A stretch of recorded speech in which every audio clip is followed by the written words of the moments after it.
Salut à tous, bienvenue sur ma première vidéo de Maths en folie. Alors sur cette chaîne, on va apprendre en fait en général les maths, de façon plus fun. Parce qu'en général les maths, je sais que ça peut être assez compliqué pour beaucoup de personnes. Alors mon but en fait vraiment sur cette chaîne, ça sera d'essayer de simplifier au maximum les cours, les notions de maths, en les rendant beaucoup plus fun, avec des jeux, etc. etc. Donc aujourd'hui, on a une première mission, qui est d'utiliser la méthode de Gauss pour désamorcer une bombe. Alors en fait, on va essayer de prendre un contexte, on va se dire qu'on est dans un jeu dans lequel en fait, on va devoir éliminer des inconnus pour pouvoir désamorcer la bombe. Donc c'est ça en fait l'étape qu'on va devoir faire. Et du coup là, on a un problème. Donc le problème c'est ce système d'équation. Donc en fait, ce système d'équation, on voit qu'on a trois lignes et les trois lignes en fait, on a trois inconnus. Et le but, c'est de pouvoir en fait éliminer les x de la ligne 2, la ligne 3, etc. pour pouvoir obtenir ce système d'équation qu'on appelle un système échelonné. Donc si vous avez un peu du mal avec ce terme, je vous conseille en fait de plutôt penser au système d'escalier. Donc en fait, pourquoi escalier? Parce que quand on regarde bien en fait le dernier système, on voit que en fait à chaque fois, à chaque ligne, on a des inconnus qui disparaissent. Donc au début, on a trois inconnus, ensuite on a deux, puis on a une. Donc on voit qu'on descend à chaque fois. Donc c'est vraiment un système, on va dire, d'escalier. Donc retenez ça, c'est beaucoup plus facile pour vous. Donc maintenant, quelque chose de très important à connaître, étape numéro 1, c'est quoi un pivot? Parce qu'on parle de la méthode du pivot de Gauss, mais faut d'abord savoir ce que c'est qu'un pivot. C'est très important par rapport à l'exercice. Donc en fait, pour le pivot, si vous voulez, en fait, le pivot, ça sera un peu comme le héros. Donc en fait, le leader qui va nous permettre de désamorcer la bombe. En fait, exactement, le pivot, c'est le leader qui va nous permettre de réussir chaque étape, d'éliminer chaque inconnu à chaque fois pour pouvoir avoir sous une forme d'escalier. Donc le système que je vous ai présenté. Donc le but maintenant, qu'est-ce qu'il faudra faire? C'est éliminer les inconnus x et y par rapport au pivot de la ligne 1. Donc là, ça peut paraître un petit peu compliqué, mais vous inquiétez pas, je vais détailler tout, vous allez mieux comprendre. Donc exactement, un truc qu'il faut retenir, c'est que la ligne 1, du coup, donc le pivot, on la touche jamais. Donc lui, c'est vraiment le leader, on la touche pas.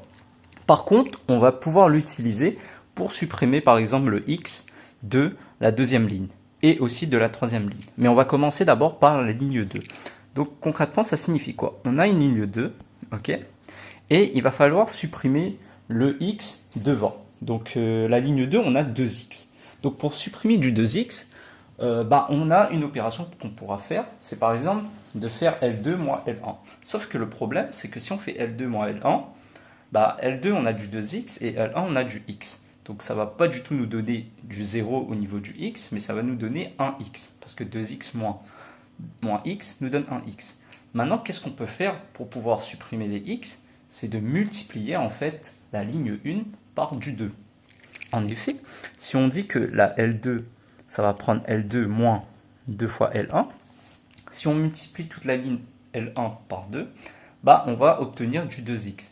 Et en faisant la soustraction, on aura 2x moins 2x qui nous donnera du 0.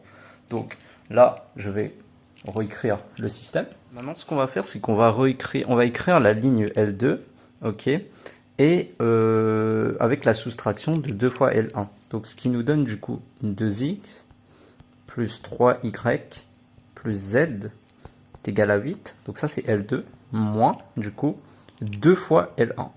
Donc L1 on recopie, c'est x plus 2y plus z. Par contre, très important, quand vous multipliez par 2 une ligne, on multiplie le membre de gauche et de droite aussi par 2. Donc on va faire aussi 2 fois 5. Donc ce qui nous donne du coup 2x moins 2x, qui nous donne du coup 0. 3y moins 2 fois 2y, ce qui nous donne du coup moins y. Ok.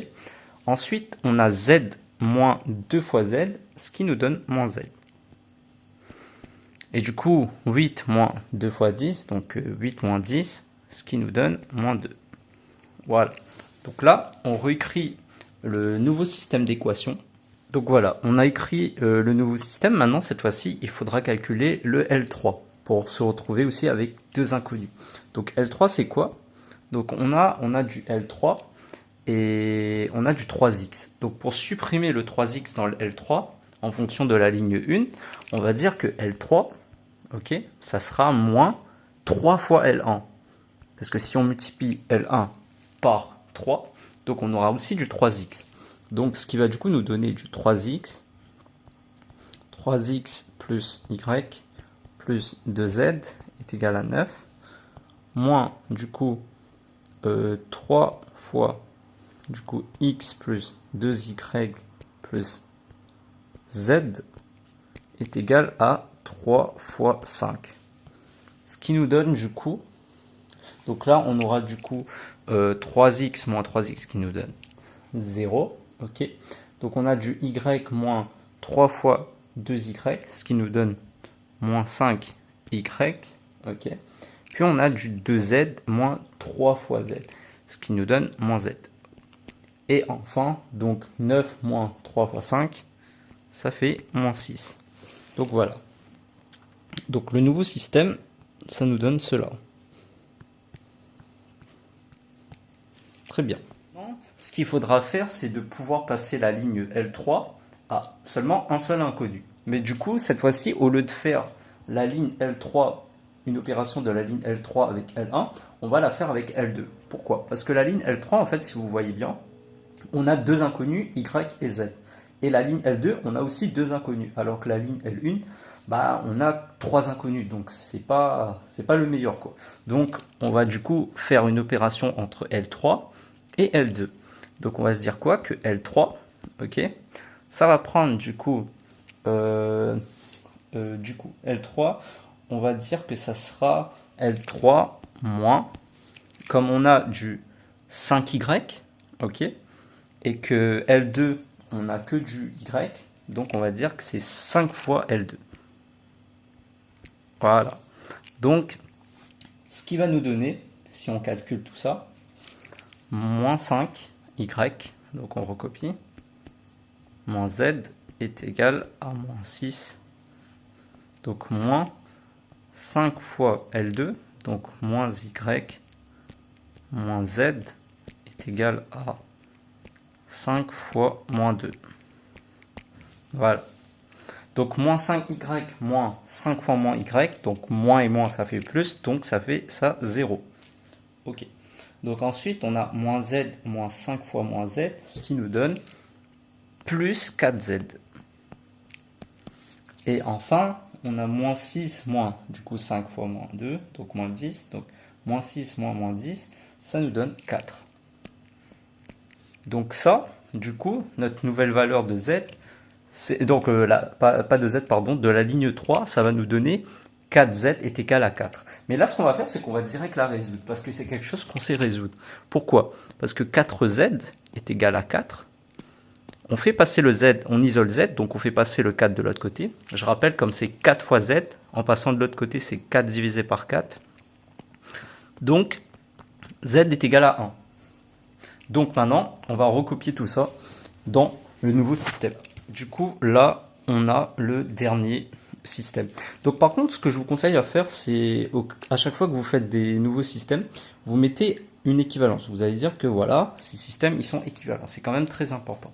Maintenant, bah, vous pouvez voir qu'on a terminé. En fait, tout dépend de ce qu'on vous demande. Si on vous demande de le mettre sous forme échelonnée, donc sous forme d'escalier, vous pouvez laisser comme ça. Par contre, si on me demande aussi le résultat de z, de x, etc., donc on va devoir les calculer. Donc là, justement, ça va être génial, parce que ce qu'on va faire, c'est que par rapport à la notion d'escalier, comme je vous disais qu'on descendait, cette fois-ci, en fait, par rapport à la première valeur à la valeur de la ligne L3, donc z égale à 1, donc en fait, on va maintenant remonter les escaliers.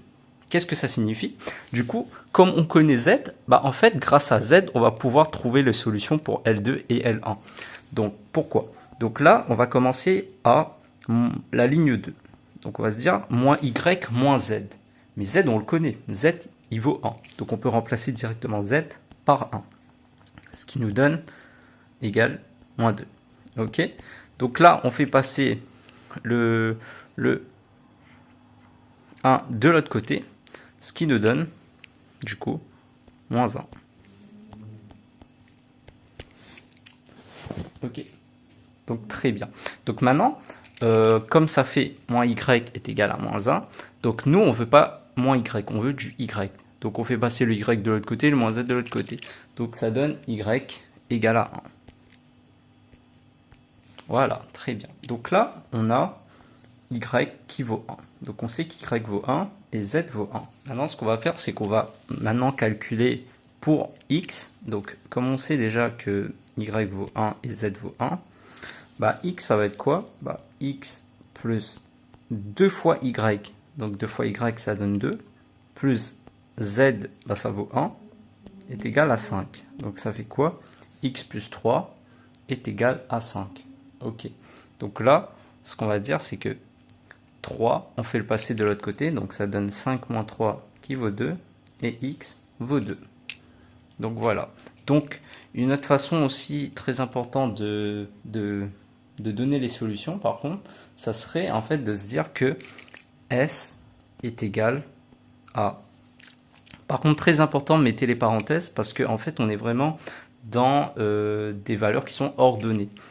Donc on a x, y, z, donc x qui vaut 2, z qui vaut 1, et y qui vaut 1. Enfin, mais ça par contre, ça c'est quelque chose qui n'est pas bon. Genre si vous mettez ça, c'est totalement faux. Donc ça c'est faux. Donc quelque chose à totalement bannir. Donc voilà, bah, j'espère que cette vidéo en tout cas vous aura plu. Donc si vous avez des questions, n'hésitez pas à me les demander en commentaire. Si vous voulez que je traite d'autres chapitres de maths, n'hésitez pas, je réponds vraiment à tous les commentaires. Donc en tout cas, j'espère que ça vous a vraiment plu. Donc n'hésitez pas à vous abonner, à liker la vidéo. Et moi je vous dis à la prochaine.